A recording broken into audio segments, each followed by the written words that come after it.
তুমি অগ্রগামী হও সেই চিরস্থায়ী জান্নাতের দিকে, যেখানে রয়েছে চিরন্তন সুখ।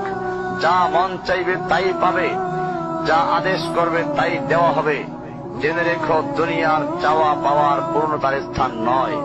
দুনিয়ার চাওয়া পাওয়ার পূর্ণতার স্থান নয়। দুনিয়ার চাওয়া পাওয়ার পূর্ণতার স্থান নয়।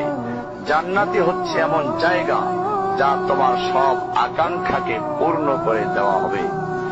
চির কিশোর সেবকগণ, চির যৌবনা সঙ্গিনীগণ, ফল মূল, গোশত, দুধের মধুর শরাবের নহর, উত্তম বাসস্থান ও বিছানা, চির আরাম, চির যৌবন, চির সুখ, অসংখ্য নেয়ামতের মাঝে সবচেয়ে বড় নেয়ামত হবে তুমি আল্লাহকে দেখবে। শুধু তোমাকে এটা বলাই যথেষ্ট মনে করছি, সবচেয়ে কম মর্যাদার যে জান্নাত লাভ করবে তা হবে দুনিয়া